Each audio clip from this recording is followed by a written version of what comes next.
ঝকঝকে সাদা টাইলসে মোড়ানো বিশাল ওয়াশরুমের বেসিংয়ের বেদিতে দুই হাতে ভর দিয়ে কিঞ্চিৎ ঝুঁকে দাঁড়িয়ে আছে যুবরাজ।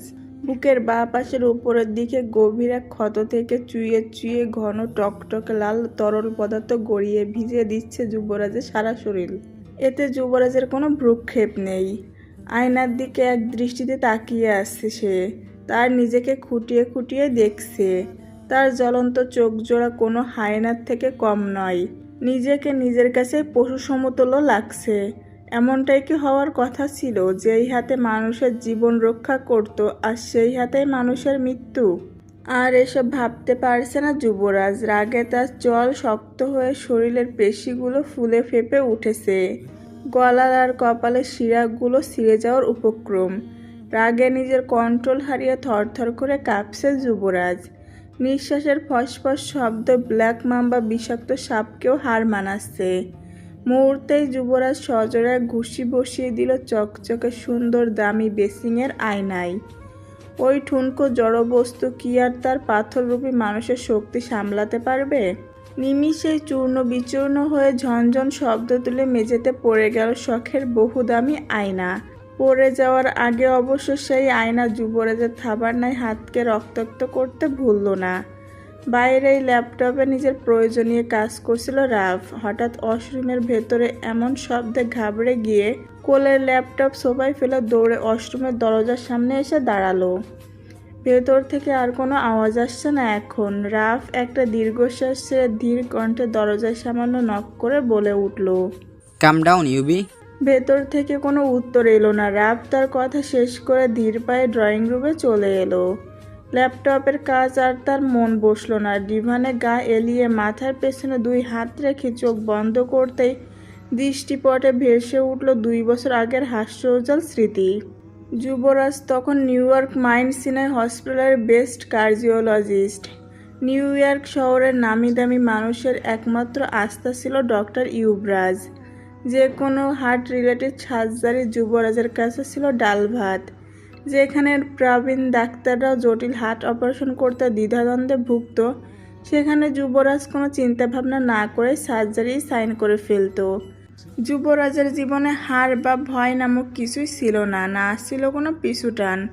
যখন যুবরাজ তার সাফল্যের সোপানে তরতর করে উঠে অগ্রসর হচ্ছে, সেই সময় হঠাৎই মেগান গ্র্যাভিয়াল নামক এক সুন্দরী বিদেশি তরুণীর আবির্ভাব হয় যুবরাজের জীবনে। মেয়েটি তার বাবাকে নিয়ে এসেছিল যুবরাজের কাছে। প্রভাব প্রতিপত্তি সমৃদ্ধি অতীব সুন্দরী মেগান যুবরাজের হাত খামছে ধরে নীল নীল চোখে কেঁদে কেটে বলছিল, Please, doctor, save my father. I have no one else in this world except my father. মেয়েটিকে আশ্বস্ত করে অপারেশনের প্রস্তুতি নিল যুবরাজ। কিন্তু যুবরাজ কি জানতো এই অপারেশনই তার ক্যারিয়ার ধ্বংস করে তাকে খুনিতে রূপান্তরিত করবে? শুধু কি তাই, যুবরাজের জীবনই ধ্বংস হয়ে গিয়েছে। কি দোষ ছিল সদা হাস্যোজ্জ্বল দুষ্টুমিতে মেতে থাকা বিলিয়ন ডক্টর রেহান চৌধুরীর? কি ভাবছিস এখানে শুয়ে শুয়ে? যুবরাজের গম্ভীর কণ্ঠে চোখ মেলে তাকালো রাফ। উদম গায়ে শুধু একটা হাফ প্যান্ট পরে যুবরাজ কপাল কুঁচকে তাকিয়ে আছে রাফের দিকে। লম্বা সময় ধরে শাওয়ার নেওয়ার কারণে বুকের ক্ষতটা ফ্যাকাশে দেখাচ্ছে।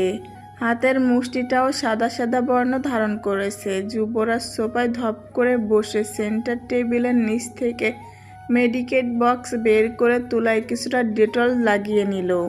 পুরনো বিভৎস স্মৃতি যত তাড়াতাড়ি ভুলবি ততই নিজের জন্য মঙ্গল। I hope you got understand. কথাটি বলে যুবরাজ নিজের ক্ষততে ডেটল চেপে ধরে নির্বিকার রইল। রাফ জানে এসব ব্যথা যুবরাজের নিত্যদিনের সঙ্গী। যুবরাজকে এমন নির্বিকার দেখে প্রথম প্রথম খুব মাথা ঘামাতো রাফ, কিন্তু ধীরে ধীরে সেও এসবে অভ্যস্ত হয়ে উঠেছে। শেরহাম তোকে পাগল কুত্তার মতো করে খুঁজছে। পরশু রাতে তুইনকে খুব মেরেছে। ধীর কণ্ঠে কথাটি বলে পুনরায় ল্যাপটপ ওপেন করলো রাফ। ভনিতা না করে যেটা বলতে চাস সেটাই বল। নাটক একদম পছন্দ করি না। কাট কাট গলায় কথাখানা বলে বুকে ব্যান্ডেজ লাগানোতে উদ্যক্ত হলো যুবরাজ।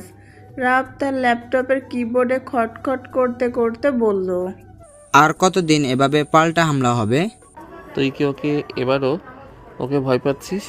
আমি থাকতে তোর ভয় কিসের? ভয় আমার জন্য পাচ্ছি না, এবার সে আটগাট বেঁধে এসেছে। আসুক জমের দুয়ার থেকে, যেহেতু ফিরে এসেছিস তাহলে এবার আর মরবি না। যুবরাজের এমন হেয়ালি কথায় ঠোঁট কামড়ে কপাল কোঁচকালো রাব। যেই হাতে একসময় শোভা পেত সার্জিক্যাল নাইফ, সেই হাতে ল্যাপটপ জিনিসটা যেন বড়ই বেমানান। শহরের পরিত্যক্ত এক ভাগাড় থেকে আজ দুপুরে আনুমানিক 2:15 দিকে মেট্রোপলিটন পুলিশ অজ্ঞাত এক ব্যক্তির লাশ পেয়েছে। লাশটির শরীর দেখে আসল নাম ঠিকানা কিছুই শনাক্ত করা যাচ্ছে না। অজ্ঞাত ব্যক্তিটিকে দেখে মনে হচ্ছে কোনো জন্তু জানোয়ার খুবলে খেয়েছে। না আছে চোখ, না আছে শরীরের কোনো অর্গান। এরকম বীভৎস লাশ কেউ কোনোদিন দেখেনি। পুলিশের ধারণা কোনো সাধারণ মানুষের পক্ষে এভাবে কাউকে হত্যা করা সম্ভব নয়। যদি কেউ করে থাকে তবে সে একটা সাইকো কিলার। টিভির পর্দায় খবরটি দেখে বিরক্তিতে সূচক শব্দ উচ্চারণ করে রিমোট ডিবে টিপি বন্ধ করে রিমোটটি দূরে ছেড়ে মেরে কপাল চেপে ধরে চোখ বন্ধ করে ফেলল রাজ্য। প্রতিদিন কেউ না কেউ খুবই বীভৎসভাবে মারা যাচ্ছে। এভাবে পুরো ডিপার্টমেন্ট অনেক চাপে আসছে। দম ফেলার ফুসরটুকু হচ্ছে না। এর মধ্যে আবার নতুন খুন। কিলার একটাই, চালাক, কোনো ফিঙ্গারপ্রিন্ট পর্যন্ত রাখছে না। গত 1 বছর এই পর্যন্ত 37 জন মানুষকে খুন করা হয়েছে। একটাও কোনো প্রুফ রাখেনি কিলার। নানা ব্যস্ত চিন্তার মাঝে হঠাৎ কলিং বেলের শব্দে ঢ্যাং ভাঙল রাজ্যর। বারে দুয়েক কলিং বেল বাজার পর আশেপাশে তনুজাকে না দেখতে পেয়ে নিজেই দরজা খুলতে চলে গেল। এ কি, আপনি এই অসময়ে? দরজা খুলতেই শেরামকে দেখে বেশ অবাক হলো রাজ্য। বাড়ি পর্যন্ত এসে দেখা করার মতো কোনো সম্পর্ক এখনো তৈরি হয়নি তাদের মধ্যে। তাহলে এই লোক দুইবার বাড়িতে এসে হাজির হচ্ছে কেন? আমাকে দেখে অখুশি হলেন মনে হচ্ছে। প্রশ্নটি করে স্মিত হেসে রাজ্যের পানে গভীর দৃষ্টি ফেলল শেরহাম। না না, অখুশি হব কেন? আসুন, ভেতরে আসুন।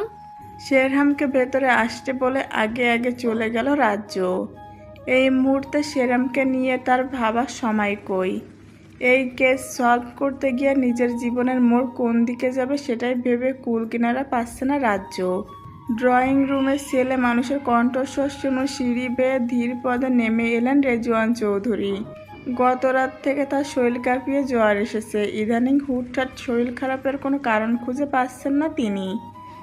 রেজওয়ান চৌধুরীকে দেখে সিঁড়ির কাছে এগিয়ে এলো শেরহাম। সম্মান প্রদর্শন করে কিছুক্ষণ মৌন থেকে পরিষ্কার কণ্ঠে বলে উঠল, আঙ্কেল, রাজ্যকে বিয়ের ব্যাপারে বাবা আপনার সাথে কথা বলতে চাচ্ছে। আমাদের পক্ষ থেকে কোনো প্রবলেম নেই। আকস্মিক বিয়ের কথা শুনে কিছুটা চিন্তিত হলেন রেজওয়ান চৌধুরী। সেই সাথে অবাক নয়নে শেরহামের দিকে তাকিয়ে রইল রাজ্য। শেরহাম উত্তরের আশায় রেজওয়ান চৌধুরীর পানে দৃষ্টি নিবদ্ধ রাখল। কিছুক্ষণ থমকে শেরহামের পানে তাকিয়ে নিচু কণ্ঠে রেজওয়ান চৌধুরী বলে উঠল, তোমার বাবার সাথে আমি কথা বলবো, তার আগে আমার মেয়ের সাথে আমার কিছু কথা আছে। এই মুহূর্তে আমার পক্ষে বিয়ে করা সম্ভব নয় বাবা, আসছি। কথাটি বলে রাজ্য গটগট করে সিঁড়ি বেয়ে দোতলার নিজের রুমে চলে গেল। রাজ্যের মুখে নিজের রিজেক্ট হওয়ার ব্যাপারটা শেরহামের ইগোতে খুব বড় একটা ধাক্কা দিল। অদ্ভুত কিল বিলিয়ে ওঠার আগে চোয়াল শক্ত হয়ে কপালে শিরা ফুলে উঠল শেরহামের। হাত মুষ্টিবদ্ধ করতে পেশি ফুলে পোশাকের অন্তর্ভাগের ভয়ঙ্কর ক্ষতের ব্যান্ডেজের ফেটে গলগলিয়ে এক তরতাজা রক্ত বেরিয়ে এলো। ফরেনসিক ডিপার্টমেন্ট জুড়ে সকলের মধ্যে বিশাল অস্থিরতা পরিলক্ষিত। পোস্টমর্টেম করেও মুকাদ্দেসের খুনিকে শনাক্ত করা যায়নি। এদিকে মুকাদ্দেসের চোখ তুলে নেওয়া হয়েছে, সাথে কিডনি হৃৎপিণ্ডগুলোও উধাও। শুধু তাই নয়, খুব সুনিপুণভাবে দাঁতের কপাট উপড়ে ফেলা হয়েছে। টেনে তোলা হয়েছে কাঁচা কাঁচা আঙ্গুলির নখগুলিও। জিভটাও টেনে ধরে মুড়িয়ে কেটে দেওয়া হয়েছে। এরকম রক্ত হিম করা খুন না কেউ দেখেছে না শুনেছে। হাতে একটা পেপার ওয়েট নিয়ে বেঞ্জির আসবে সেটা কি ঘোরাচ্ছে আর এক মনে চিন্তা করে যাচ্ছেন, এরকম একজন মধ্যবয়সী লোকের সাথে কার এমন জঘন্য শত্রুতা, যেই শত্রুতার এমন নিষ্ঠুর মৃত্যু। যুবরাজের বিশাল বড় অ্যাপার্টমেন্টে থমথমে বেডরুমে সামিনার কোলে মাথা রেখে ফ্লোরে বসে আছে যুবরাজ। না সামিনা তার মাথায় ভালোবাসার হাত বুলাচ্ছেন, না কোনো মমতাময়ী বাণী শোনাচ্ছেন।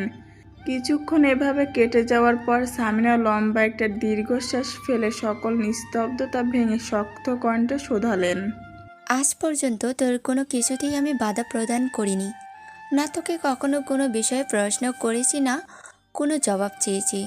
তবে আজ তোকে একটা প্রশ্ন করার জন্য মন বারবার আগ্রাসী হয়ে উঠছে। কি এমন প্রশ্ন মা যেটা করতে তোমাকে এতবার ভাবতে হচ্ছে? কিঞ্চিত মাথা তুলে অসহায় ভঙ্গিতে সামিনাকে প্রশ্ন করে আবার সামিনার হাঁটু জড়িয়ে পড়ে রইল যুবরাজ। সামিনা কিছুক্ষণ মৌন থেকে নিজের সরু হাতটা যুবরাজের মাথায় পরম মমতায় রাখলেন। এরপর ধীরে ধীরে ঘন চুলগুলোতে বিলি কাটতে কাটতে বলে উঠলেন, হঠাৎ নিউ ইয়র্ক থেকে দেশে ফিরে এলি কেন? আর এখানেও কোনো হসপিটালে জয়েন করলি না কি জন্য? আর মানুষ কোন? এই হাতে খড়ি কবে থেকে হলো তোর? সামিনার এসব কৌতূহলী প্রশ্ন শুনে পুরনো দিনের হৃদয় বিতারক স্মৃতিগুচ্ছ চোখের সামনে ভেসে উঠে যুবরাজের বাদামি চোখ দুটো থেকে খসখসিয়ে পড়ল মুক্তদানার মতো চকচকে দুফোঁটা নোনতা জল। সেই জল তৎক্ষণাৎ মুছে সামিনার দুই পা জড়িয়ে মুখ লুকালো যুবরাজ। সামিনা বুঝতে পারলেন যুবরাজ কাঁদছে। যুবরাজের কান্নায় বুক ভেঙে এলো সামিনার। তবুও সামিনা কঠোর রইলেন। ছেলেটি তার দিনে দিনে অমানুষ হয়ে যাচ্ছে।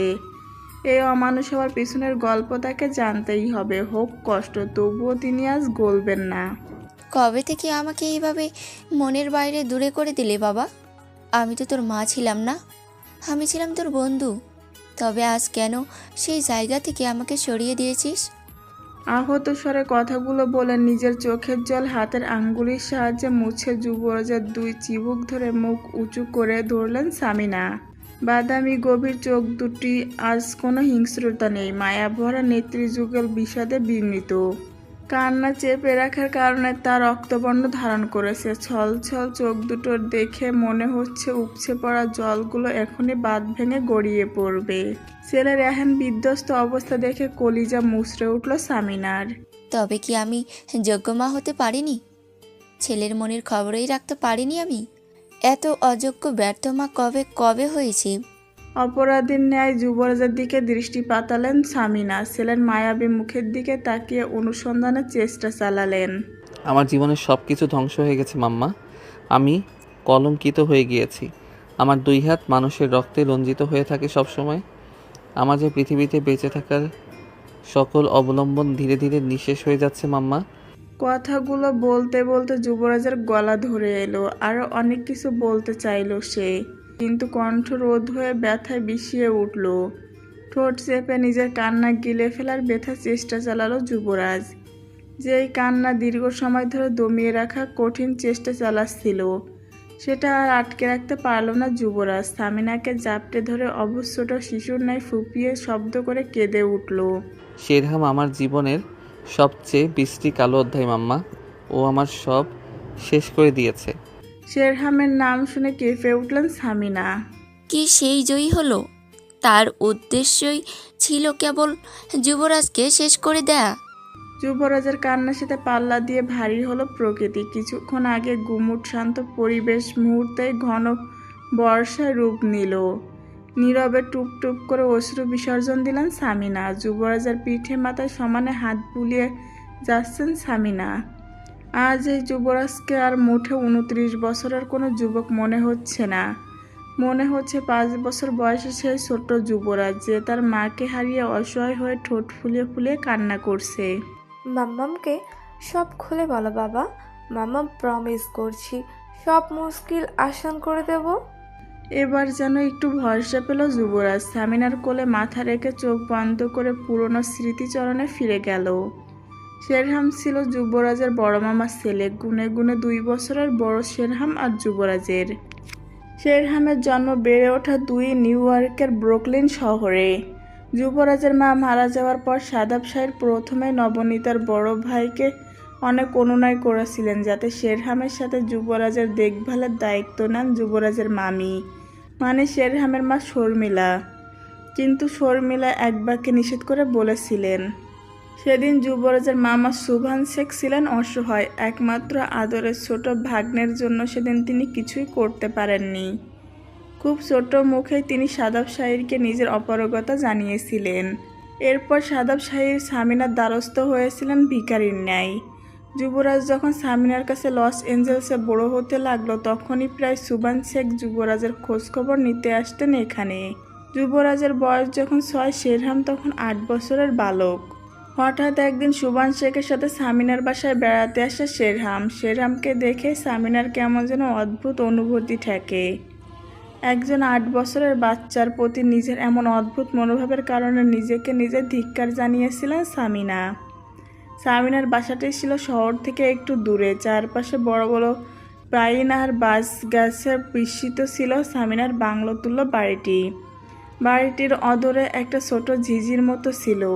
শীতকালে সেই ঝিলের পানিগুলো জমে উপরে একটা শক্ত বরফের স্তূপ পড়ে যেত। আশেপাশে এলাকার মানুষ খুব শখের জায়গা মনে করে সেই স্তূপগুলোকে কেটে ছোট ছোট কূপের ন্যায় বানিয়ে বড়শি ফেলে মাছ ধরত।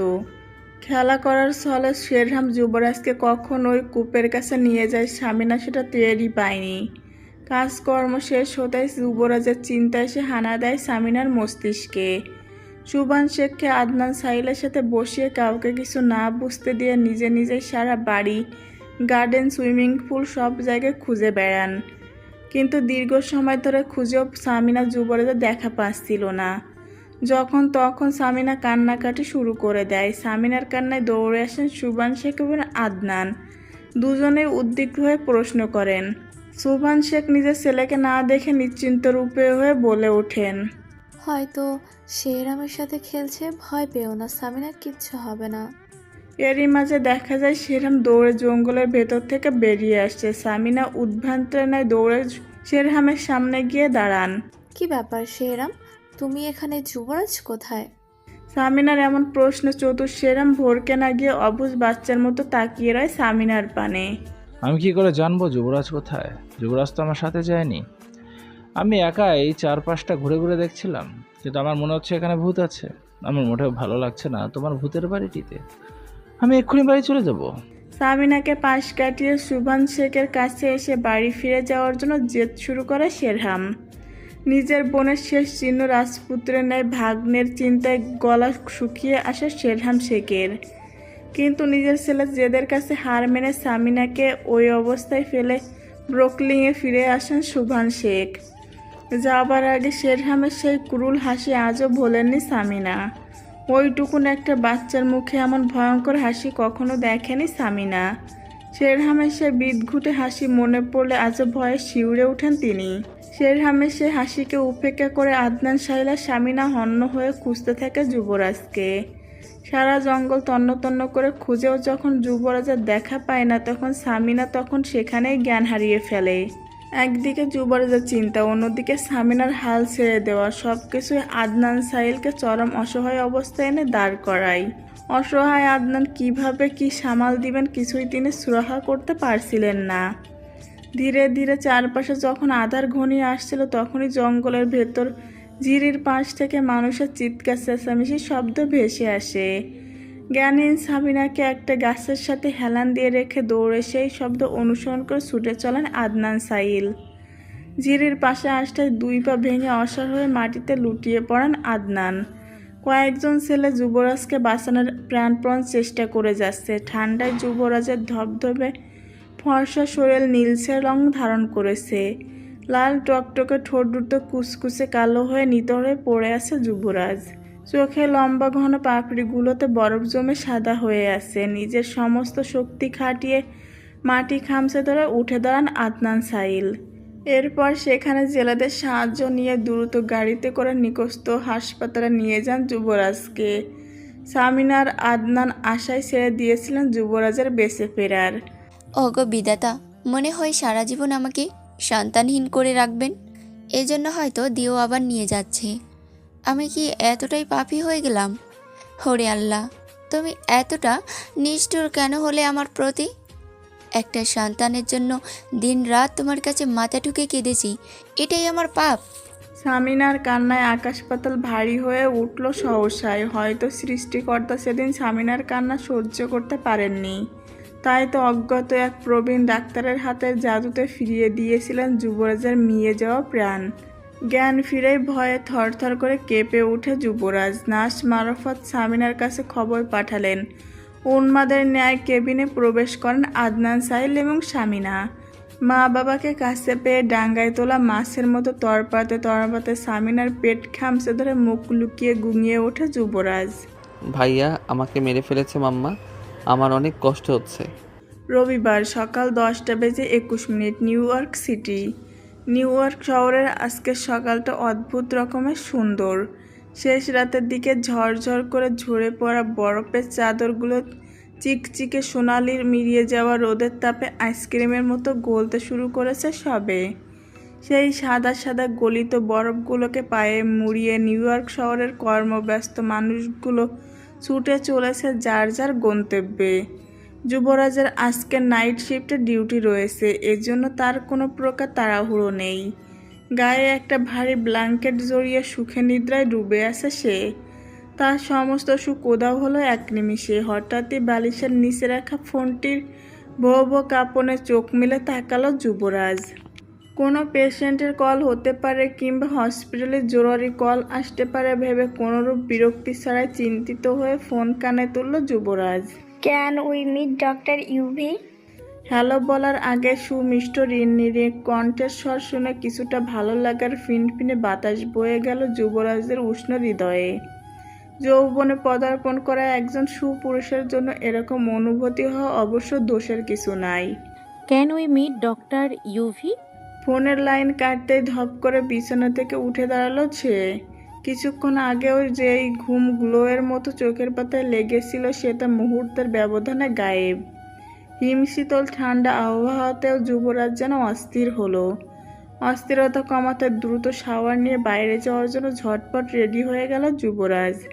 গায়ের ব্ল্যাক শার্টের ওপর ধূসর রঙের কোট জড়িয়ে তার সাথে বাদামি মোটা উইলের মাফলার পেঁচানো গলায়। ফর্মাল কাট হেয়ারগুলো জেল দিয়ে সেট করে হাতে ডার্ক ব্রাউন রঙের ফিতাযুক্ত ঘড়ি পরে নিল। পায়ে বেল্টের সাথে ম্যাচিং বুটস পরে কাঁধে একটা ব্যাকপ্যাক নিয়ে নিউ ইয়র্ক মেট্রো স্টেশনের দিকে ছুটে চলল যুবরাজ। যুবরাজের বাসা থেকে মেট্রো স্টেশনে পৌঁছাতে প্রায় 10 মিনিটের মতো সময় লাগলো। স্টেশনে পৌঁছে আশেপাশে চোখ বোলালো সে, কিন্তু কাঙ্ক্ষিত মানুষটির দেখা পেল না। সাথে সাথেই অপ্রাপ্তির ধূসর মেঘ মন আকাশে হানা দিল যুবরাজের। সুমধুর লাজুক হাসি বিলীন করে মন ভার করে দিল। হাজার হাজার মানুষের ভিড়ে কোথায় লুকিয়ে আছে সেই অষ্টাদশী? মনে মনে কথাটি ভেবে পুনরায় চতুর্দিকে সতর্ক দৃষ্টি বোলালো যুবরাজ। হঠাৎই সমস্ত ভিড় ঠেলে ধপধপে সাদা সরু একটি হাত যুবরাজের উদ্দেশ্যে নাড়িয়ে নিজের অস্তিত্ব জানান দিল অষ্টাদশী মানবী। সেই অষ্টাদশীর পদ্মের পাপড়ির ন্যায় বাঁকা আঙ্গুলের সুবাদে মোহিত হলো যুবরাজ। কথা বলা সকল ক্ষমতা হারিয়ে অনুভূতি শূন্য হয়ে ঠায় দাঁড়িয়ে অবাক চোখে তাকিয়ে অষ্টাদশীর মানবীর সৌন্দর্যের সুধা পানে ব্যস্ত হলো যুবরাজ। মুখে প্রশস্ত হাসি ঝুলিয়ে অষ্টাদশী যুবরাজের সামনে এসে দাঁড়ালো। যুবরাজ যেন মোমের তৈরি নিখুঁত একটা পুতুলের ন্যায় সামনে দাঁড়িয়ে রয়েছে। মেয়েটির শুভ্র শরীরে অন্যরকম একটা স্নিগ্ধতা বিরাজমান, যা ভাষায় প্রকাশ করার ক্ষমতা যুবরাজের নেই। যুবরাজের কোনো হেলদোল না দেখে মেয়েটি নম্র মৃদু কণ্ঠে স্মিত হেসে শুধালো, Are you okay, Dr. UV? I'm not okay, Miss Megan. I'm just domed. কথাটি বলেই বুকে হাত রেখে চোখ বুজে ফেল যুবরাজ। যুবরাজের এমন বোকা বোকা কথা শুনে খিলখিলিয়ে হেসে উঠল মেগান গ্রেভিয়াল। সেই হাসির মোর্চা দ্বিতীয় শূন্য দফায় নিজেকে হারালো যুবরাজ। মেয়েটির প্রতি অনন্ত এক ভালো লাগায় তার তনু মন দুটোই ছেয়ে গেল। নিজেকে কোনো মতে ধাতস্থ করে গলা খাকারি দিয়ে কোটের 2 পকেটে হাত দিয়ে সোজা হয়ে দাঁড়ালো যুবরাজ। তা আমাকে এখানে ডাকার কারণটা কি জানতে পারি, মিস ম্যাগান? প্রশ্নটি করে জিজ্ঞাসু দৃষ্টিতে মেয়েটির দিকে অনিমেষ তাকিয়ে রইল যুবরাজ। হঠাৎই আপনাকে অনেক দেখতে ইচ্ছে করছিল ডক্টর। যদিও এটা আমার জন্য অন্যায় আবদার, তবুও নিজেকে কন্ট্রোল করতে পারিনি এবং আমি এর জন্য দুঃখিত। নিচু মিনমিনিয়ে কণ্ঠে কথাটি বলে লজ্জায় মাথা নিচু করে ঠোঁটে ঠোঁট চেপে দাঁড়িয়ে রইল মেগান। মেয়েটির সহজ স্বীকারোক্তিতে বেশ মুগ্ধ হলো যুবরাজ। মেয়েটি যুবরাজের থেকে কী চাষে সেটা বুঝতে যুবরাজের 1 সেকেন্ডও সময় লাগেনি। তবে ভালোবাসা আদান প্রদানের ব্যাপারে যুবরাজ শতভাগ অনিষ্ট থাকতে চাই।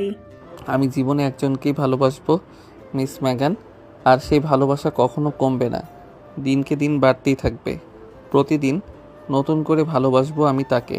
And I don't even know who that lucky girl is.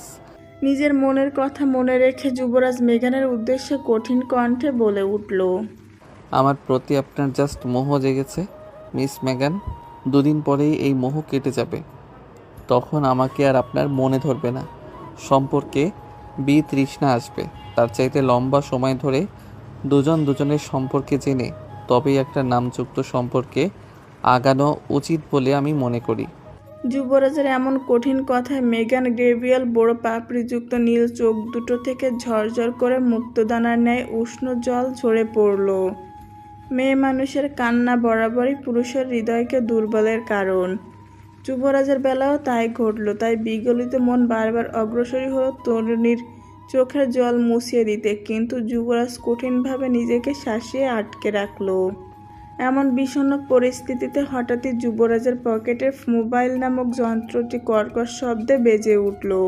সেই শব্দে কিঞ্চিত কেঁপে উঠল মেগান। দ্রুত ফোন রিসিভ করতে ওপাশ থেকে কেউ একজন খুব সিরিয়াসভাবে কিছু বলে চলল, যেটা শোনা মাত্র যুবরাজের চল শক্ত হয়ে কপালে শিরা ফুলে উঠল। ওপাশের ব্যক্তির কথা শেষ হতে যুবরাজ লম্বা একটা দীর্ঘশ্বাস লুকিয়ে বলে উঠল, ওটি রেডি করতে বলো, আমি এক্ষুনি আসছি।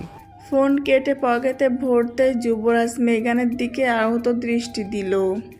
মিস মেগান, হঠাৎই আপনার বাবার অবস্থা খারাপ হয়ে গিয়েছে। এক্ষুনি অপারেশন করানোটা জরুরি। আপনি হসপিটালে চলুন আমার সাথে। মেগান কোনো বাক্য বিয়োগ না করে অবনত মস্তিষ্কে যুবরাজের সাথে সাথে চলতে লাগলো। সারাটা রাস্তা কেউ কারোর সাথে কোনোরূপ কথা বলেনি। হসপিটালে এসে গাড়ি থেকে নেমে মেগানকে কিছু না বলে যুবরাজ দৌড়ে চলে গেল হসপিটালের ডিনের কাছে। সরি স্যার, আমি কোনোভাবেই ডক্টর ফাইয়াজের সাথে ওটি শেয়ার করতে পারবো না। আমি আমার সহকারী হিসেবে ডক্টর রেহানকে পাশে রাখতে চাই। Listen doctor UV, doctor Fayaz অনেক ব্রিলিয়ান্ট একজন মেডিসিন স্পেশালিস্ট। আর জ্যাকব গ্র্যাভিয়েলের যেই সমস্যা, এটা চিকিৎসা বিজ্ঞানে হার্টের ক্ষেত্রে বিরল। এর জন্য হসপিটাল কর্তৃপক্ষ বিশেষ অনুরোধে ডক্টর ফাইয়াজকে লন্ডন থেকে এখানে এনেছে। তোমার চাইতে সে সিনিয়রও বটে, অভিজ্ঞতা একটু বেশি থাকবে, এটাই স্বাভাবিক। তাই আমি তোমাকে রিকোয়েস্ট করব, বেশি বাড়াবাড়ি না করে দ্রুত ওটিতে যেতে। তোমরা দুজনেই যদি জ্যাকব গ্র্যাভিয়েলকে সুস্থ করে তুলতে পারো, এটা আমাদের হসপিটালের রেপুটেশনের জন্য বেটার হবে। আর এই অপারেশনের জন্য সে কোনো চার্জ পর্যন্ত নেবে না। এখন তুমি যদি তার সাথে নিজেকে খাপ খাওয়াতে না পারো, এটা তোমার ব্যর্থতা। একদমে কথাগুলো বলে হসপিটালের ডিন রবার্ট হ্যারিসন খটখট করে কম্পিউটারের কিবোর্ড চেপে কাজে মনোযোগ দিলেন। অসহায় ভঙ্গিতে যুবরাজ কিছুক্ষণ ডিনের দিকে তাকিয়ে রইল। এরপর আহত কণ্ঠে বলে উঠল, he is a devil sir. He may be a good doctor, but he is not a good soul. Mount Sinai হসপিটালের বীরত্ব অপারেশন থিয়েটারে অস্ত্রোপচারের উদ্দেশ্যে অক্সিজেন মাস্ক লাগিয়ে অবচেতন অবস্থায় শুয়ে রাখা হয়েছে জ্যাক্স গ্রিভিয়ালকে। তার হৃদযন্ত্রের রক্তনালীতে 3টি ব্লক ধরা পড়েছে, সেই সাথে সোবিয়াসিস এবং রিউমাটয়েড আর্থ্রাইটিসের প্রবলেম রয়েছে। যে কোনো সময় পেশেন্টের যা কিছু হয়ে যেতে পারে। বিজ্ঞ প্রবীণ ডক্টরদের কপালে চিন্তার সূক্ষ্ম ভাঁজ, শুধু নির্বিকার যুবরাজ। ডক্টর রেহান সব কিছু পর্যবেক্ষণ করে ওকে সিগন্যাল দিতে নিজেদের জীবনে মুক্ত করে হাতে গ্লাভস পরে একে একে ওটিতে প্রবেশ করলেন 8 জন ডক্টর। 2 জন নার্স এসে প্রত্যেকে সার্জারির অ্যাপ্রন, মাস্ক এবং মাথায় ক্যাপ পরিয়ে সাইডে সরে দাঁড়ালেন। সকলের মাথায় যখন অপারেশনের ঝুঁকি নিয়ে চিন্তার বোঝা, সেই সময় যুবরাজের দিকে তাকিয়ে ডেবিল হাসি দিয়ে নিজের ধূর্ততা জাহির করলো কেউ একজন। স্যালাইনের ড্রপ পয়েন্ট ঠিক করতে করতে সেই কুরুল হাসি ঠিকই যুবরাজের নজরে ধরা দিল। সেই হাসিকে উপেক্ষা করে নিজের হেড সার্জিক্যাল লাইটস দিয়ে পরিধান করে অপারেশন শুরু করার নির্দেশ দিল যুবরাজ। কথাটি বলে সাইডে ফেলে রাখা ইঞ্জেকশনটি হাতে নিয়ে নাড়াচাড়া করতে লাগলো ডক্টর রেহান। সাথে সাথে একজন প্রবীণ ডক্টর বলে উঠল, ভুলে যেও না, যিনি ডোজ ঠিক করেছেন তিনি এই ওয়ার্ল্ডের বেস্ট। Medicine specialist. ডক্টর রেহানের খুঁতখুঁতে ভাব তবুও যেন গেল না। প্রথমে আমাদের বাইপাস করার জন্য শরীরের যে কোনো অংশ থেকে সচল রক্তনালী কালেক্ট করতে হবে, এরপর সেটা হৃদযন্ত্রে প্রতিস্থাপন করতে হবে। এরপর আমরা বাকি অস্ত্রোপচারের ট্রিটমেন্ট করব। আমি শিওর করে বলতে পারছি না কত ঘন্টা সময় লাগবে সকল কাজ কমপ্লিট করতে, তবে সবাইকে অনুরোধ করব ধৈর্য সহকারে অপারেট করতে। সকলের মনোযোগ আকর্ষণ করে কথাগুলো বলে হাতে সার্জিক্যাল নাইফ তুলে নিল যুবরাজ। জ্যাক্স গ্যাব্রিয়েলের চামড়ার স্তর একটানে সার্জিক্যাল নাইফের সাহায্যে টেনে বুক থেকে পেট পর্যন্ত কেটে ফেলল যুবরাজ। এরপর বুকের খাসা মাঝ বরাবর ফাটিয়ে 2 ভাগ করে পৌঁছে গেল হৃৎপিণ্ড পর্যন্ত। বুকের 2 পাশে চামড়া সমেত খাসা শক্ত করে টাইট করে আটকে বিভিন্ন সার্জিক্যাল ইকুইপমেন্টের সহায়তায় চলতে লাগলো অপারেশনের প্রসেস। ডক্টর ফায়াজ একে একে কোথায় কতটুকু মেডিসিন প্রয়োগ করতে হবে সেটা দিক নির্দেশনা দিচ্ছেন। ডক্টর রেহান জ্যাক্স গ্রেভিয়েলের পায়ের থেকে সুচালু রক্তনালী কেটে নিয়ে যুবরাজের দিকে একটি ফ্রান্সের সাহায্যে এগিয়ে দিল। দক্ষ যুবরাজ একে একে তার কাজ শেষ করে সাকশনের সাহায্যে অতিরিক্ত ব্লাড ফ্লুইড ক্লিন করার প্রসেস শুরু করতে নেয়। ঠিক তখনই হার্টের সকল জয়েন্ট ছুটে ফিনকি দিয়ে রক্ত উপচে পড়ে যুবরাজের মুখে গিয়ে লাগে। এই দৃশ্য দেখে সকল ডক্টরদের মধ্যে ভয়াবহ আতঙ্ক পরিলক্ষিত হতে থাকে। মুহূর্তেই শেষ হয়ে যাওয়া সাকসেসফুল অপারেশনটি অদক্ষ ডাক্তারের ভুল অপারেশনের রূপ নেয়। যুবরাজ দ্রুত হামস্টার টুলসের সাহায্যে রক্তনালীগুলো রোধ করে ব্লিডিং ফ্লু কমানোর চেষ্টা করে, কিন্তু সেটা কমার পরিবর্তে দ্বিগুণ ফোর্সে জ্যাক্স গ্রেভিয়েলের নাক মুখ দিয়ে ছিটকে বেরিয়ে আসে। মুহূর্তে অপারেশন থিয়েটারে রক্তের বন্যা বয়ে যায়। পেশেন্টের পালমনিটার বিপ বিপ আওয়াজ তুলে যুবরাজের মস্তিষ্ক বিলুপ্ত করে তুলেছে। উম্মাদের ন্যায় যুবরাজ ডক্টর রেহান এবং বাকি ডক্টর জ্যাক্স গ্রেভিয়েলকে বাঁচানোর চেষ্টা করে যাচ্ছেন, কিন্তু ডক্টর ফায়াজ নীরব, যেন কোনো মজার তামাশা দেখতে বসেছেন তিনি। পাশের চেয়ারে পায়ের উপর পা তুলে রক্তযুক্ত হাত দুটো থুকনিতে ঠেকিয়ে আয়েসি ভঙ্গিতে মুখে তৃপ্তি হাসি ঝুলিয়ে রক্তের স্রোত দেখে যাচ্ছেন। তার কাছে মনে হচ্ছে এর চাইতে মজার এবং আনন্দের কোনো দৃশ্য পৃথিবীতে দ্বিতীয় হতেই পারে না। মুহূর্তে পালস রেটিং 0-তে এসে মনিটরের বিপ সাউন্ড শিথিল হয়ে এলো। বাকি ডক্টর হাল ছেড়ে নিজেদের সার্জিক্যাল মাস্ক খুলে ফেললেন, কিন্তু যুবরাজ তার চেষ্টায় অনড়। চিকিৎসা বিজ্ঞানের সকল কৌশল ফলো করেও যুবরাজ ব্যর্থ হয়ে মুখ থুবড়ে পড়ল। তার ধবধবে সাদা অ্যাপ্রন রক্তে লাল বর্ণ ধারণ করেছে। শুধু তাই নয়, সমস্ত শরীর চুইয়ে চুইয়ে রক্তের টকবগে ফোঁটা গড়িয়ে পড়ছে। বাকি ডক্টরস নিজেদের অপারগতা স্বীকার করে বেরিয়ে যেতে হাঁটু মুড়ে বসে পড়ল যুবরাজ। এই প্রথম তার নিজেকে খুনি মনে হলো। নিজের দক্ষতা আর জ্ঞানের পরিধি বিশ্বাসের সকলের অমত অগ্রাহ্য করে অপারেশন পেপারে সাইন করেছিল সে। তবে আজ কোথায় গেল সে জ্ঞান আর দক্ষতা? কি জবাব দেব আমি ম্যাগানকে? নিস্তব্ধ ওটির মুহূর্তে ভয়ঙ্কর হো হো হাসির শব্দে উত্তাল হলো। মেঝে থেকে দৃষ্টি তুলে হাস্যরসে মজে থাকা ব্যক্তির দিকে দৃষ্টি নিবদ্ধ করল যুবরাজ। চেয়ারে বসে নিজের মাস্ক আর ক্যাপ খুলে রক্তে ভেজা হাতে এলোমেলো চুলে ব্রাক ব্লাশ করে কিটকিটিয়ে হেসে উঠল ডক্টর শেহরাম ফায়াজ। কেমন দিলাম ডক্টর ইউভি? তোমার ক্যারিয়ারে অবশেষে দাগ লাগাতে পারলাম আমি। কেন করছো এমন জঘন্য কাজ? কি করেছি আমি তোমাকে? কান্না ভেজা আহত কণ্ঠে প্রশ্নবাণ ছুড়ে শেহরামের দিকে গভীর দৃষ্টি প্রয়োগ করল যুবরাজ। তুমি কিছুই করনি ডক্টর, এটা আমার নেশা। আমি এগুলোর মধ্যে আমার সুখ খুঁজে পাই এবং আমি সুন্দর সুন্দর দৃশ্য দেখতে পছন্দ করি। পৃথিবীতে সবচেয়ে সুন্দর দৃশ্য কি জানো? পৃথিবীতে সবচেয়ে সুন্দর দৃশ্য হচ্ছে মানুষের মৃত্যুর দৃশ্য। সেই মৃত্যু যত কষ্টের, সেই মৃত্যুর দৃশ্য তত সুন্দর। বহুদিন বাদে তাজা রক্তের গন্ধ পেলাম। নিজের অসাড় হয়ে যাওয়া শরীরটাকে কোনো মতে টেনে হিঁচড়ে অপারেশন থিয়েটার থেকে বাইরের করিডোরে বেরিয়ে এলো যুবরাজ। রক্তে জবথব ভেজা পেটানো শরীরটা তার কাছে ভরশূন্য ঠেকছে। মাথাটা ক্রমাগত ভো ভো শব্দে উল্লেখিত করছে সবকিছু। চিন্তাভাবনা সবকিছু যেন লোপ পেয়ে নিজেকে বড্ড ঘিলুহীন মানব ঠেকছে।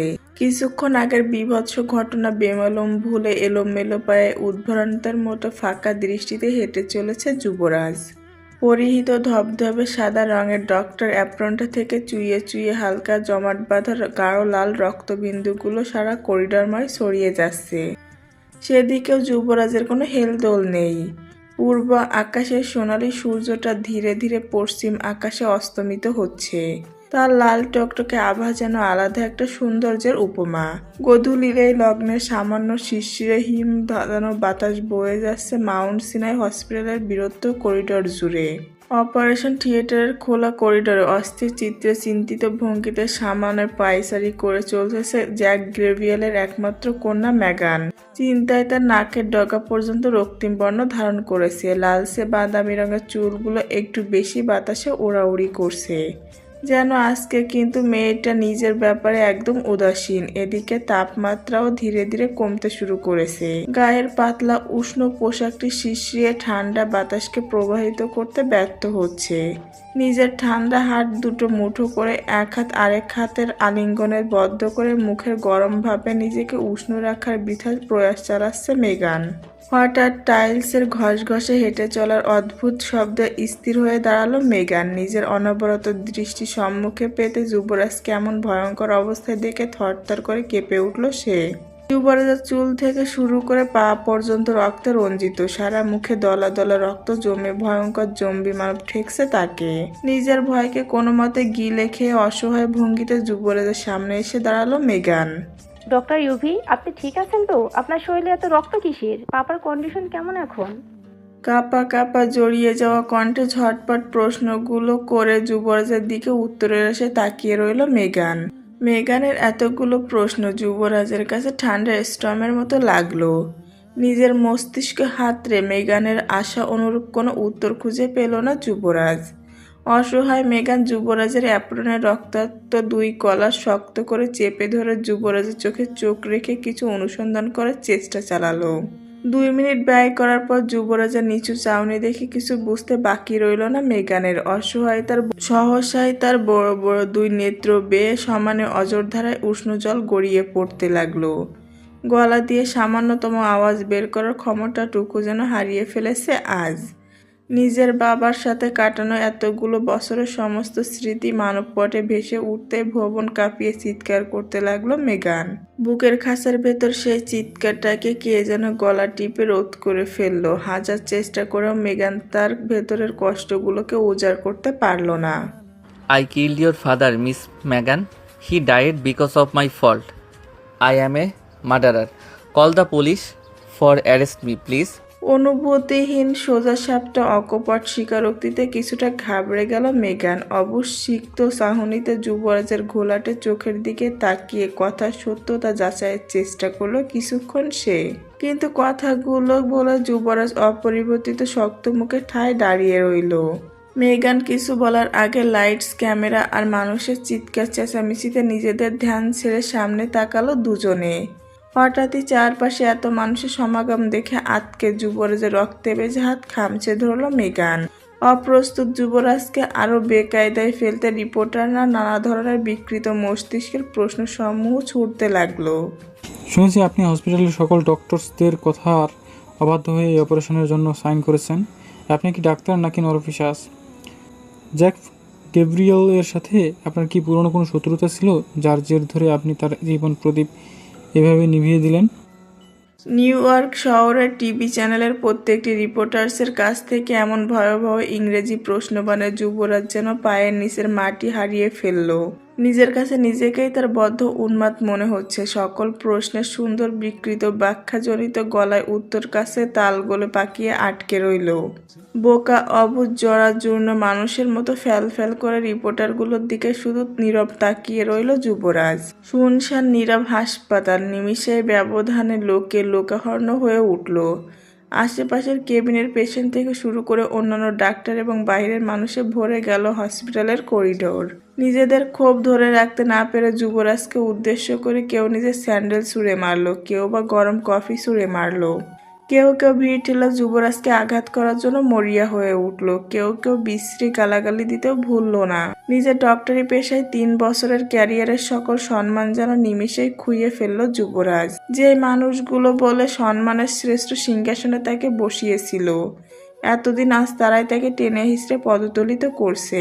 আজকের এই দুঃস্বপ্নময় অভিজ্ঞতায় যুবরাজ যেন অনুভূতিহীন, অদ্ভুত জন্তু হয়ে সকলের সামনে মুখ থুবড়ে পড়ে রইল। চারপাশের বিক্ষুব্ধ জনতা যখন যুবরাজের থেকে মুখ ফিরিয়ে ঘৃণা প্রদর্শন করতে লাগলো, ঠিক সেই সময় যুবরাজের হাত শক্ত করে চেপে ধরল মেগান।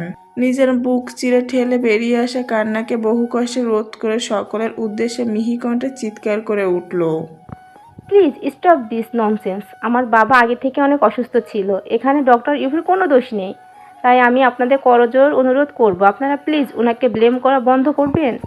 আজকের এই অনাকাঙ্ক্ষিত ঘটনায় আমরা দুজনে ভেঙে পড়েছি। প্লিজ আমাদের একটু স্পেস দিন। প্লিজ ইউভিকে ছেড়ে দিন, তার কোনো দোষ নেই। যেখানে আমার বাবার মৃত্যুতে আমি কোনো আইনি ঝামেলা যাচ্ছি না, সেখানে আপনারা কেন নাক গলাচ্ছেন? কান্না ভেজে উঁচু কণ্ঠে এক বাক্য কথাগুলো শেষ করে যুবরাজের থাবার ন্যায় হাত ধরে টেনে ভিড় ঠেলে বেরিয়ে গেল মেগান। জ্ঞানশূন্য যুবরাজ অন্ধের গোষ্ঠীর মতো মেগানকে অনুসরণ করে চলতে লাগলো। এই দৃশ্য দেখে দূর থেকে সেরাম দাঁতে দাঁত পিষে কটমাট করে উঠল। যুবরাজের অপদস্থ হওয়ার দৃশ্য খুব কঠিনভাবে তাকে আনন্দ দিয়ে যাচ্ছে, কিন্তু মেয়েটির সাংঘাতিক স্পর্ধায় নিজের আনন্দের ব্যাঘাত ঘটতে মুখের হাসি মিলিয়ে চোয়াল শক্ত হলো তার। নিজের রাগ কন্ট্রোল করতে না পেরে হাতে থাকা জুসের ক্যান হাত থেকে ফ্লোরে পায়ের সহিত পিষে ফেলে কুঁচকে গমগমে স্বরে বলে উঠল, যুবরাজের প্রতি ভালোবাসা দেখানোর জন্য তোকে চূড়ান্ত দাম চুকাতে হবে। ব্লাডি হোয়াইট পিচ, এমন আজাব দেব তোকে রুহ পর্যন্ত কেঁপে উঠবে। যুবরাজের মুখ থেকে এইটুকুন ঘটনার বর্ণনা শুনেই ডুকরে কেঁদে উঠলেন সামিনা। যেই ছেলেকে নিজের সবটুকু দিয়ে আদর ভালোবাসায় বড় করেছেন, সেই ছেলের জীবনের মুহূর্তে এমন বিষাদের কালো মেঘে ঢেকে গেছে, মা হয়ে তিনি এটা বুঝতে পারেননি। এত বড় ব্যর্থতা নিয়ে কিভাবে বেঁচে আছেন তিনি। নিজের সকল ব্যর্থতা ঘোচাতে শক্ত হাতে যুবরাজকে টেনে বুকে নিয়ে হাউমাউ করে কেঁদে উঠলেন সামিনা। বাবা রে, ও বাবা, আমার সোনা বাবা, মাম্মা তোর কষ্ট বুঝতে পারেনি রে বাবা। না বুঝে সবসময় তোর উপর অনেক কিছু চাপিয়ে দেবার চেষ্টা করেছি আমি, আমাকে মাফ করে দে আব্বা। সামিনার কান্নায় আকাশ বাতাস ভারী হলো। সামিনার পিঠ জড়িয়ে কাঁধে থুতনি রেখে নীরবে অশ্রু বিসর্জন দিতে লাগলো যুবরাজ। ও আমার ভালোবাসার মানুষগুলোকে আমার থেকে কেড়ে নিবে মাম্মা, আমাকে বরবাদ করতে এটাকেই সে শক্ত হাতিয়ার হিসেবে বারবার ব্যবহার করতে চাইছে। কথাগুলো বলে দ্রুত দুই হাত দিয়ে চোখ মুছে উঠে দাঁড়ালো যুবরাজ।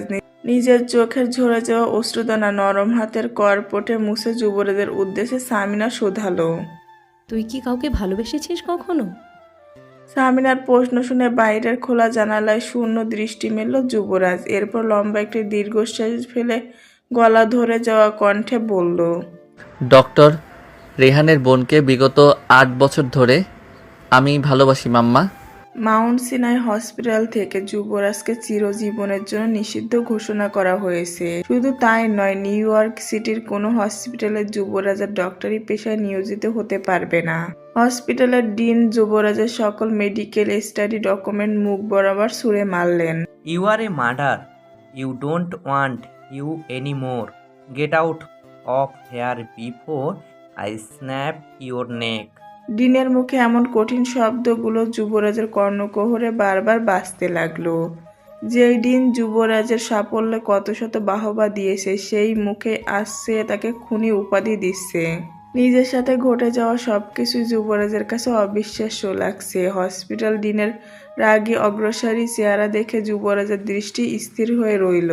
ডিনের মুখে এমন অসহনীয় বাণী সহ্য করতে না পেরে নিজের দুই কান ঢেকে হাঁটু মুড়ে বসে পড়ল ফ্লোরের যুবরাজ। জিন আরও কিছু বিশ্রী অগাধ্য গালাগাল করে পুলিশকে নির্দেশ দিল, please arrest him. New York police যখন যুবরাজের হাতে হ্যান্ডকাপ লাগায়, যুবরাজের তখন মনে হতে থাকে সে কোনো রকম ভয়ঙ্কর স্বপ্ন দেখছে। একটু পরে ঘুম ভেঙে গেলে হয়তো স্বপ্নটাও ভেঙে যাবে। সেই ভরসায় যুবরাজ নির্বিকার হয়ে মেঝেতে বসে রইল। যুবরাজের শার্টের কলার ধরে টেনে হিসেবে দাঁড় করিয়ে 4 জন পুলিশ হসপিটালের বাইরে টানতে টানতে নিয়ে যায়। পেছন থেকে অসহায় মেগান যুবরাজকে বাঁচানোর প্রাণপণ চেষ্টা করে যাচ্ছে, কিন্তু তাকে যেন কেউ শুনতেই পাচ্ছে না। প্লিজ ইউভিকে ছেড়ে দিন, তার কোনো দোষ নেই। যেখানে আমার বাবার মৃত্যুতে আমি কোনো আইনি ঝামেলা যাচ্ছি না, সেখানে আপনারা কেন নাক গলাচ্ছেন? মেগানের ভাঙা গলার ফ্যাসফ্যাসে আওয়াজ কারোর কানে প্রবেশ করলো না। শেষমেশ উপায় না পেয়ে অষ্টাদশী অসহায় বালিকা যুবরাজের কোমর পেঁচিয়ে জাপটে ধরে আটকাবার চেষ্টা করে। মেয়েটিকে পাগল আখ্যা দিয়ে সজোরে ধাক্কা দিয়ে সরিয়ে দেয় একজন শেষজাত পুলিশ অফিসার। যুবরাজ কিছু ঠাউর করার আগেই পুলিশ ক্যাবের দরজার খুলে ভেতরে ঠেলে বসিয়ে গাড়ির দরজা লাগিয়ে পুলিশ স্টেশনের দিকে চলতে থাকে। এদিকে শীর্ণ শরীরটা ধাক্কার টাল সামলাতে না পেরে পাশে থাকা খুঁটির সাথে বাড়ি খেয়ে পড়ে যায়। সবসাই ধবধবে সাদা কপালটা কেটে ফিনকি দিয়ে বেরিয়ে আসে লাল রক্তের উষ্ণ তরল। আশেপাশে কি হচ্ছে না হচ্ছে সেটা নিয়ে ডক্টর রেহানের কোনো মাথা ব্যথা নেই। তার মাথায় একটা চিন্তায় বারবার ঘুরঘুর করছে। কেউ ইচ্ছে করে যুবরাজকে ফাঁসানোর চেষ্টা করছে। যে করে হোক আমাকে সত্য উদ্ঘাটন করতেই হবে। ঘৃণ চিন্তা থেকে যুবরাজকে আমার বের করতেই হবে। নিজের হাতের রক্তে রঞ্জিত গ্লাভস খুলে কোনো মতে ঝুড়িতে ফেলে দৌড়ে ওটি রুমের দিকে চলে গেল রেহান। নিজের অ্যাপ্রন টেনে খুলে দ্রুত হাতে সেটাকে হ্যাঙ্গারে ঝুলিয়ে শার্টের হাতা ফোল্ড করে নিল রেহান। চারপাশে একবার চোখ মেলে ভালো করে সবকিছু পর্যবেক্ষণ করা চাই। এখানে অবশ্যই বড় কোনো ব্ল্যাডার আছে এবং এই মুহূর্তে সেটা আমাকে খুঁজে বের করতেই হবে। এরপর নিজের দুই হাতের সাহায্যে উপর হয়ে সারা ওটি রুমের ছড়িয়ে থাকা জিনিসগুলো একত্রে করলো। একটা তুলার টুকরো থেকে শুরু করে স্লিংস পর্যন্ত বাদ রাখলো না রেহান। কিছুক্ষণ তল্লাশি করার পর সেরকম সন্দেহজনক কিছু না পেয়ে আশেপাশে আরো খুঁজতে লাগলো অবচেতন নজরে। অদূরে পরিত্যক্ত একটি ডাস্টবিন নজর কাড়ে ডক্টর রেহানের। এটা এখানে কিভাবে এলো? গতকাল যখন উঠতে যাচ্ছিলাম তখন তো এটা একদম কর্নারে সিটিয়ে রাখা হয়েছিল। যুবরাজের চিন্তায় এবং অনাকাঙ্ক্ষিত ঘটনার পরিপ্রেক্ষিতে চতুর রেহান সেই ঝুড়ির দিকে এগিয়ে গেল। এক হাতে ঝুড়িটিকে ধরে অন্য হাতে সার্জারির বড় লাইট অন করে অপারেশন টেবিলের উপর সেই ঝুড়ি কাত করে সবকিছু ঢেলে দিল। ঝুড়ির ভেতর থেকে বেরিয়ে আসা জিনিসের দিকে তাকিয়ে রেহানের চক্ষু কঠোর ছেড়ে বেরিয়ে আসার উপক্রম। দ্রুত হাতে রেহান সবগুলো সিলিংস আর কাছের ছোট মেডিসিন কিট চোখের সামনে তুলে নাম পড়তে লাগলো। একে একে 7টা প্রাণঘাতী মেডিসিন দেখে রেহানের প্রাণ কণ্ঠনালী পর্যন্ত চলে এলো। মুহূর্তে মুহূর্তে পিটুইটারি গ্রস্ত থেকে রক্ত ছলকে ওঠে, মস্তিষ্কে উত্তপ্ত করছে। ঝটপট এভিডেন্সগুলো গুছিয়ে নিজের ফোন বের করে দ্রুত ছবি তুলে জিনিসগুলো নিয়ে নিজের অ্যাপার্টমেন্টের দিকে ছুটে চলল রেহান। স্পেশাল বেল দিয়ে 1 ঘন্টার জন্য যুবরাজের সঙ্গে দেখা করতে এসেছে রেহান। দুদিনেই ছেলেটা অনেকটা শুকিয়ে গিয়েছে। ফর্সা মুখটি মলিনতায় কালো বর্ণ ধারণ করেছে। ক্লিন শেভে চকচকে গাল দুটো খোঁচা খোঁচা দাড়িতে ভরে গেছে। চোখের নিচেও জমেছে অনেকটা কালি। তার গায়ের কমলারাঙা অপরাধীর পোশাক দেখে মনে হচ্ছে 1000 বছরের অত্যাচারিত কায়েদি সে। হাতে হ্যান্ডকাপ লাগিয়ে একজন কনস্টেবল কাছের ক্রিমিনাল ভিজিটিং রুমে যুবরাজকে নিয়ে এসে চেয়ারে বসিয়ে টেবিলে থাকা হ্যান্ডকাপ স্ট্রকের সাথে হ্যান্ডকাপের চেন আটকে দিয়ে বেরিয়ে গেল। সামনাসামনি যুবরাজ আর রেহান, তবুও শরীর স্পর্শ করে বুকে টেনে পিঠ হাতড়ে সান্ত্বনা দেওয়ার কোনো উপায় নেই। সামনে থাকা মজবুত কাঁচের দেওয়ালটি যেন দুজনের মধ্যে যোজন যোজন দূরত্ব তৈরি করেছে। কেন এসেছি সেখানে? নিজের ভালো চাইলে চলে যা। আমার সাথে তোকে মাখামাখি অবস্থায় দেখলে ও তোকেও আস্ত ছাড়বে না। আহত নরম স্বরে কথাগুলো বলে নিজের চোখের ফুঁসে ওঠা জলকে নিয়ন্ত্রণের ব্যর্থ চেষ্টা করতে লাগলো যুবরাজ। পকেট থেকে নিজের ফোন বের করে গ্যালারির অপশনে গিয়ে ফোনটা যুবরাজের সামনে মেলে ধরলো রেহান। প্রথমে উদাসীন ভঙ্গিতে নজর দিলেও অপরিচিত বিষাক্ত মেডিসিন দেখে থমকে গেল যুবরাজ। না চাইতেও নিজের বাদামি চোখের মনি থেকে টুপটুপ করে অশ্রু ঝরতে লাগলো। তার মানে অপারেশন জটিলতার জন্য জ্যাকব গ্যাব্রিয়েলের মৃত্যু হয়নি? কথাখানা বলে লম্বা আঙ্গুলির সহায়তায় থুতনি সমেত নিজের মুখ চেপে ধরল যুবরাজ। না, তাকে কার্ডিয়াক অ্যারেস্টে ইনজেকশন পোস্ট করা হয়েছে। শুধু তাই নয়, তার বয়সের তুলনায় বেশি পরিমাণে ইনেস্থেরিয়া ইনজেক্ট করা হয়েছে তার শরীরে। যুবরাজের উদ্দেশ্যে প্রশ্ন সুরে বিজ্ঞের ন্যায় তাকিয়ে রইল রেহান। শিশুর ন্যায় যুবরাজ রেহানের চোখে চোখ রেখে আহত কণ্ঠে জানতে চাইল, কি করেছে? আমাদের সামনেই ও জ্যাকব গ্রোপিয়ারকে পটাশিয়াম পুনরায় পোস্ট করেছে। রেহানের মুখে শেরহামের এমন হৃদয়হীনের মতো খুনার বর্ণনা শুনে নিজের চুল খামচে ধরে টেবিলে কপাল ঠেকিয়ে চোখ বন্ধ করে কষ্টে বেরিয়ে আসা চিৎকার রোধ করলো যুবরাজ। কোনো কিছুই যেন তার মাথায় ঢুকছে না। শেরহাম কেন তার পেছনে এভাবে লেগেছে এটাও তার অজানা। তুই আমাকে শেরহামের সকল আপডেট কালকের মধ্যে জানাবি। আগামী 2 দিনের মধ্যে আমাকে কোর্টে তোলা হবে। এত বড় গেম যেহেতু শেরহাম আমার সাথে খেলেছে, তাহলে এত দ্রুত ও আমাকে ছাড়বে না। অবশ্যই বড় কিছু করার অপেক্ষার প্রহর সে গুনছে, তাই যা করার তোকে আজ রাতের মধ্যেই করতে হবে। যুবরাজের কথা শেষ হতে না হতে কনস্টেবল নম্রভাবে জানিয়ে দিল, ইওর টাইমস আপ। যাবার আগে যুবরাজের গভীর চোখের দিকে একবার চাইল রেহান। চোখে চোখে নিজেদের প্রয়োজনীয় কথা সারতে জেল থেকে বেরিয়ে নিজের গাড়িতে উঠে বসলো রেহান। তোকে আমি খুব করে আমার আসল চেহারা চিনিয়েই ছাড়বো। তোকে আমার খুব ভালো লাগে যুবরাজ শাহির, আর ভালো লাগে বলেই তোকে আমি এভাবে কষ্ট দেই। তোর কান্না আমাকে যে কি পরিমাণ তৃপ্তি দেয় এটা ভাষায় প্রকাশ করার জো নেই। উফ, কি সুন্দর চোখ তোর। তোর চোখের কাতরতা আর জল দুটোই আমার বেশ পছন্দের।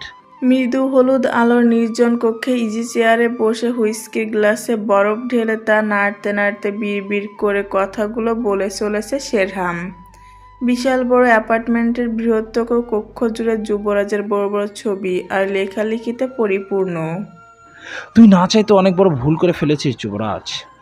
তোর জীবনের সব ভালো আমি আস্তে আস্তে কেড়ে নিব, দেখিস দেখিস।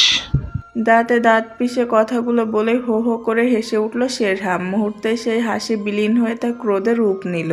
সেই ক্রোধ ঠেকাতে না পেরে হুইস্কির বোতল দিয়ে নিজের মাথায় নিজের বাড়ি মারল শেরহাম। শক্ত বোতলের সজোরে আঘাতের সাথে সাথে মাথা কেটে উষ্ণ রক্ত দ্বারা গড়িয়ে পড়ল শেরহামের চিবুক আর কপাল বেয়ে। কিঞ্চিত আলোতে বেলকনির বিশাল থাই পজিশনে নিজের রক্তাক্ত ভয়ঙ্কর অবহায় দেখে খিটখিটিয়ে হেসে উঠল Sherham. Sherham Fayaz is the most handsome man in the world. কথাটা সর্বত্রে বলে কিছুক্ষণ হাসার পর আপনা আপনি হাসি বন্ধ করে কঠিন রাগে ফুঁসতে লাগলো সে। নিজের মুখবয়ব 2 হাতের আঙ্গুলি সঞ্চালন করতে করতে ভাবতে লাগলো, আমি যদি পৃথিবীর সবচেয়ে সুদর্শন পুরুষ হই তাহলে ম্যাগান গ্যাব্রিয়েলা যুবরাজের হাত ধরলো কেন? তাহলে কি যুবরাজ বেশি সুদর্শন? এবার যেন শেরহামের রাগ গগনচুম্বী হলো। নিজেকে নিজেই শক্ত হাতে আঘাত করতে করতে রক্তাক্ত করে ফেলো নিমিষেই। এরপর সেখান থেকে উঠে এসে একটা রিভলভার তুলে নিয়ে ওয়ালে টাঙানো যুবরাজের বিশালাকার ফটোতে একের পর এক গুলি চালাতে লাগলো। এভাবে কিছুক্ষণ কেটে যাওয়ার পর রক্তাক্ত শরীরে ধপ করে বিছানায় শুয়ে ঘুমের রাজ্যে তলিয়ে গেল শেরহাম। বেলকনির এক কর্নারে দাঁড়িয়ে সবটাই অবলোকন করছিল রেহান। এরপর ধীরে সুস্থে স্টিলের পাইপ বেয়ে নিচে নেমে এলো। আজকে যুবরাজকে কোর্টে তোলা হয়েছে। প্রত্যেককে অধীরে আগ্রহে হিয়ারিংয়ের জন্য অপেক্ষা করছে। শহরের নামকরা বড় বড় উকিল নিয়ে কোর্টে এসে হাজির হয়েছে মেগান। এইটুকু একটা বাচ্চা মেয়ে যুবরাজের জন্য এত কিছু করে যাচ্ছে, এটা ভাবতে যুবরাজের বুক খা খা করে উঠছে থেকে থেকে। চঞ্চল উৎফুল্ল হাসি খুশি ছোট মেয়েটাকে আজকে অনেকটাই ম্যাচিউর আর বড় বড় ঠেকছে যুবরাজের কাছে। ঘড়ির ঘন্টা পড়তেই পক্ষ বিপক্ষের উকিলদের জেরা শুরু হয়ে যায়। এমন একটা কেস সলভ করতে এসে জাজ নিজেও বেকায়দায় পড়েছেন। হসপিটাল থেকে বলা হচ্ছে খুনের কেস, কিন্তু যাদের পেশেন্ট তারা চুপচাপ। এমন বিরল কেস কখনো যেন দেখেনি বেচারা জাজ। এদিকে সামনে ঘড়ির দিকে তাকিয়ে সময়ের প্রহর গুনছে যুবরাজ। সকল প্রমাণ নিয়ে রেহানের কোর্টে হাজির হওয়ার কথা। তবে কি কোনো বিপদ হলো? যেন আতঙ্কে গলা শুকিয়ে কাঠ হয়ে এলো যুবরাজের। পানি পিপাসায় বুকটা খা খা করে উঠল। তবে কি রেহান আমার জন্য শেরহামের ফাঁদে পড়ে গেল? নিউ ইয়র্ক শহরের তাপমাত্রা কমতে কমতে -12 ডিগ্রি সেলসিয়াসে নেমে এসেছে। সারাদিন ধরে তীব্র শৈত্যপ্রবাহের বিরাজমান ছিল। সন্ধ্যার পর যে কোনো মুহূর্তে তুষারঝড় উঠতে পারে, যার জন্য সন্ধ্যার আগে থেকেই শহরের সকল কার্যক্রম বন্ধ করে মানুষজনকে নিয়ে নিজ নিজ আবাসস্থলে অবস্থান করতে জরুরি নির্দেশ দেওয়া হয়েছে। ইতিমধ্যে দ্রুত জলের মতো ঘন কুয়াশায় চারপাশ বেগুন করে ফেলেছে গভীরভাবে। ইতিমধ্যে দ্রুত জলের মতো ঘন কুয়াশা চারপাশ বেষ্টন করে ফেলেছে গভীরভাবে। সন্ধ্যা নামার আগে শীতল নিউ ইয়র্ক শহর আবছা অন্ধকারে তলিয়ে যাচ্ছে ধীরে ধীরে। রাস্তার সোডিয়াম লাইটের কড়া হলুদ আলো পর্যন্ত সেই ধোঁয়া কাটিয়ে উঠতে পারছে না। চারপাশে কেমন যেন একটা গা ছমছমে ভাব পরিলক্ষিত। সময় যখন 8:10 তখনই শো শো শব্দে ভারী বাতাস বইতে শুরু করলো। বরফ ঝড় থেকে নিজেদের বাঁচাতে প্রত্যেকেই কঠিনভাবে নিজেদের ঘর বন্দি করে ফেলেছে। রাস্তার নেড়ি কুকুর ছাড়া আর কোনো পশু পাখি বা মানুষের কোনো শব্দ পাওয়া যাচ্ছে না। অত্যাধিক শীতের প্রতাপে কুকুরগুলো করুণ স্বরে চিৎকার করে চলেছে সারাক্ষণ। পরিস্থিতি এমন রূপে এসে দাঁড়িয়েছে, কেউ যদি সাহায্যের জন্য বাহিরে চিৎকার চেঁচামেচি করে মরেও যায়, তবুও সেটা কারোর কর্ণকুহরে প্রবেশ করতে পারবে না। প্রায় 200 বছরের পরিত্যক্ত পুরনো একটি প্যালেসের বেজমেন্টে সামান্য আলো দেখা যাচ্ছে। যদিও রাত তেমন গভীর নয়, কিন্তু কুয়াশার গাঢ় চাদরে মনে হচ্ছে গভীর নিশতি ভুতুড়ি রাত। প্যালেসের বেজমেন্টের ছাদের একটা হুকের সাথে টাঙানো রয়েছে লাইসের বিশালাকার দড়ি। সেই দড়ি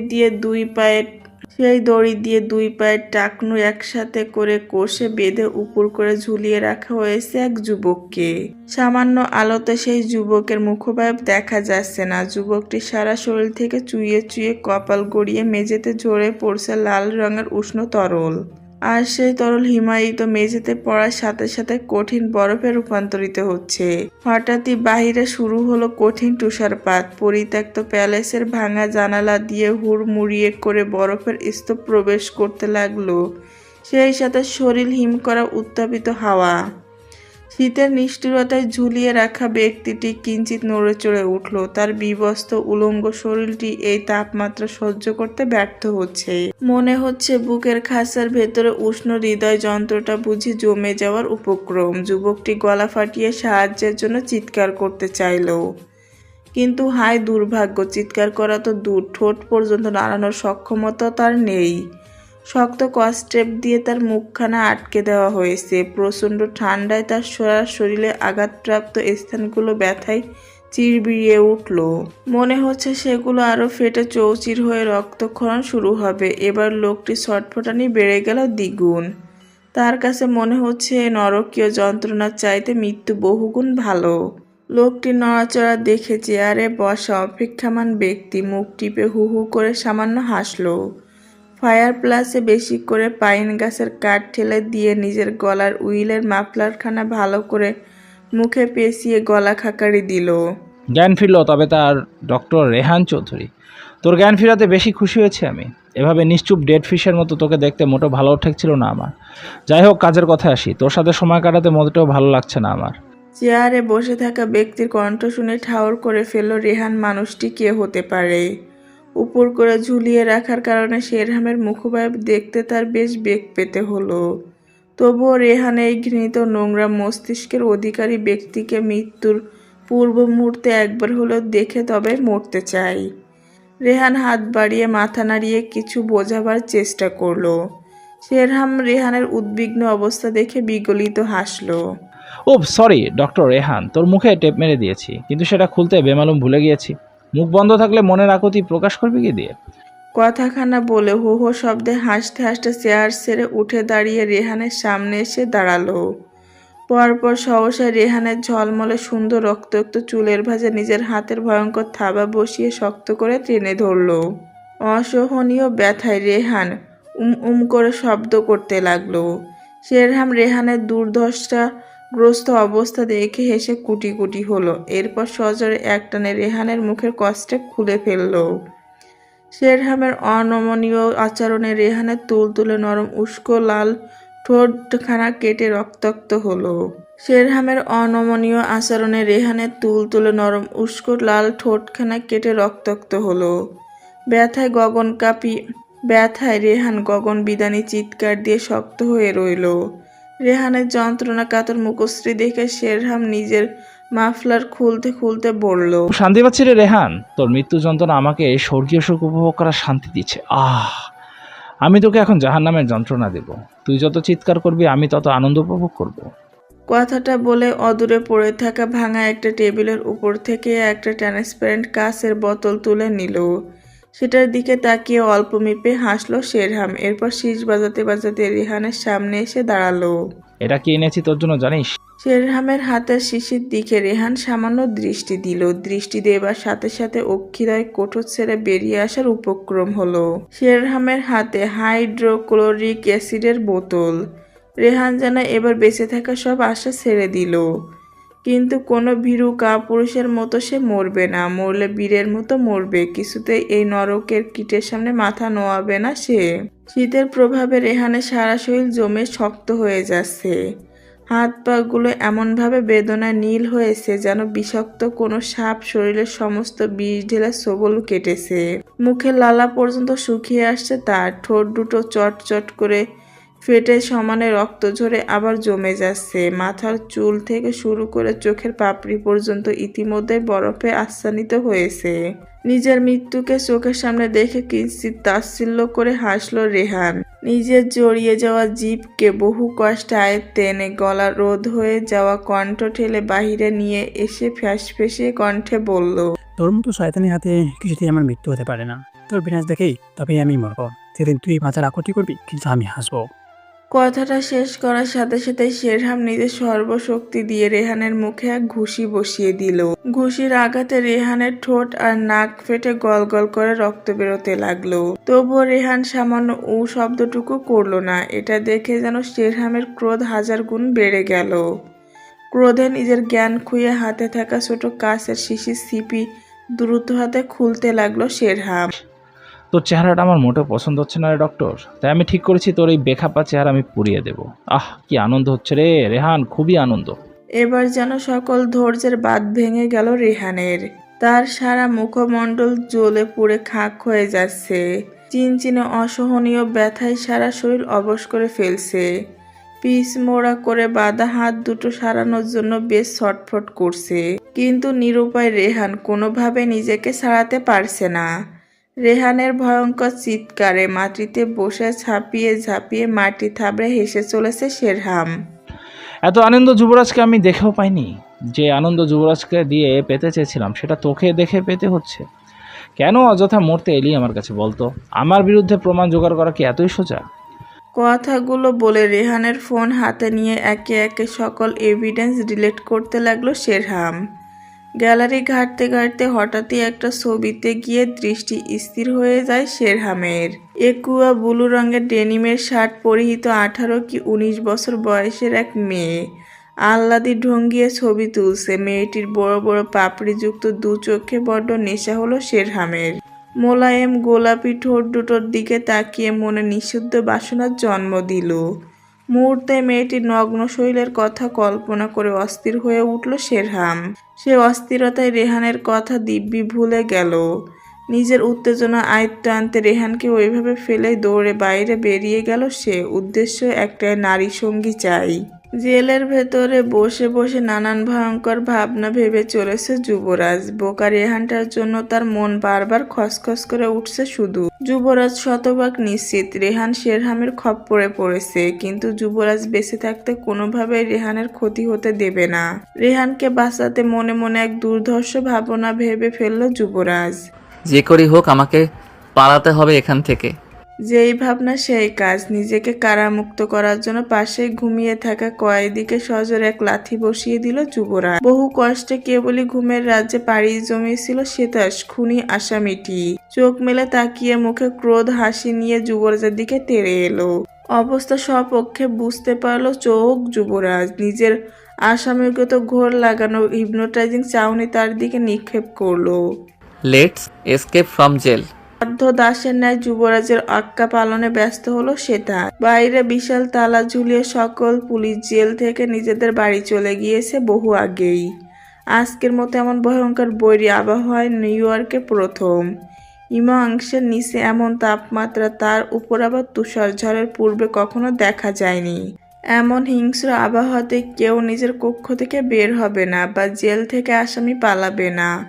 এমন হিংস্র আবহাওয়াতে কেউ নিজের কক্ষ থেকে বের হবে না বা জেল থেকে আসামি পালাবে না। এই ব্যাপারে পুলিশ সদস্য গ্যারান্টি সহকারে নিশ্চিত, কারণ বাইরে বের হলেই নিঘাত মৃত্যু। সেই নিশ্চয়তাতে তারা যার যার মতো পরিবারের সাথে সময় কাটাতে ব্যস্ত। এই বৈরী ভয়ঙ্কর আবহাওয়াতে যেন যুবরাজের মুক্তির পথ সুগম করলো। শ্বেতাস আসামির সহায়তায় দুজন মিলে সতর্কতার সহিত জেলের তালা ভেঙে বাইরে বেরিয়ে এলো। প্রতিটি কর্নারে কর্নারে সিসি ক্যামেরা ঘুরছে। খুবই বুদ্ধিদীপ্ততার সহিত ক্যামেরা ফাঁকি দিয়ে জেল ছেড়ে বাইরে বেরিয়ে এলো দুজনে।